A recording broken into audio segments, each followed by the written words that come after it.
Alors, correction des exercices 22 à 24.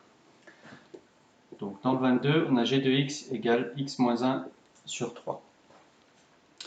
Bien, alors pour dériver cette fonction-là, il faut regarder si c'est déjà la dérivée d'une fonction usuelle ou s'il faut employer des formules plus compliquées du style u sur v, u fois v.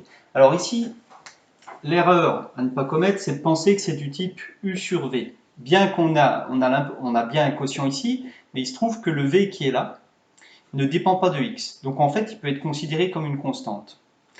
Et si je peux le considérer comme une constante, j'ai tout intérêt à écrire g de x 1 tiers fois x moins 1. Pourquoi j'ai intérêt à faire ça? Parce que là, je me retrouve avec une constante en multiplication, et on sait que quand on dérive une fonction avec une constante en multiplication, la constante ne joue aucun rôle. C'est-à-dire qu'elle reste tranquillement devant, et j'ai plus qu'à m'occuper de dériver ce qui est là. Et donc le 1 tiers, quand je vais dériver, va rester, et il va me rester, pour la dérivée de x, ça va donner 1, puis la dérivée de moins 1, ça fait 0. Donc je peux directement dériver comme ça, avec 1 tiers reste gentiment devant, multiplié par dérivée de x, 1, puis dérivée de moins 1, 0, donc ça fait 1 tiers. Alors si vous le faites avec u sur v, ben, bien sûr, comme dans la correction des exercices du jour, ben, c'est beaucoup plus compliqué déjà, c'est source d'erreur. Bon, à la fin, malgré tout, vous devez trouver le même résultat. Ensuite, g de x, 3x carré plus x moins 1. 3x carré plus x moins 1. Alors celui-ci, il n'y a aucun problème, c'est tout simplement les dérivées de fonctions usuelles. Ici, je peux dériver directement.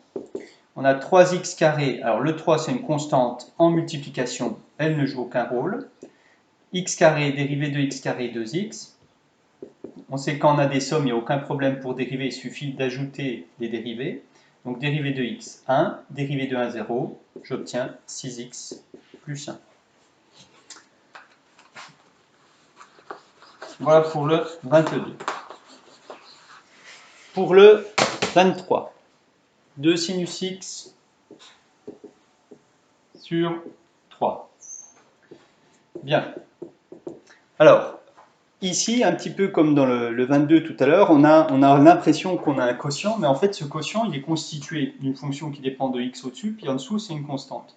Donc, on n'a pas intérêt à voir ça comme une formule u sur v, qui fait sortir une grosse formule de dérivation, mais on a plutôt intérêt à écrire que c'est 2 tiers multiplié par sinus x. Et ainsi, ma fonction, c'est une constante multipliée par sinus x.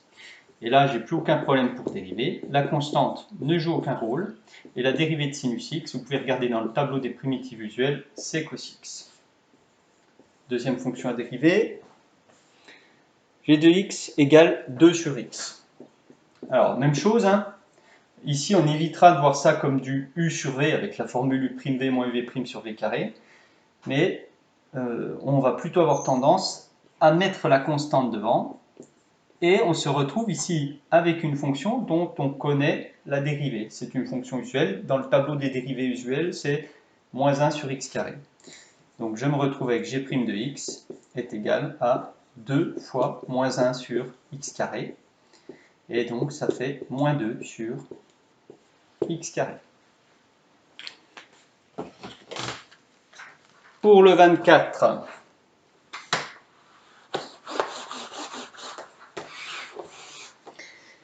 alors on a la fonction f de x qui est égale à x cube plus 3x2 plus 1. f de x égale x cube plus 3x2 plus 1 à dériver.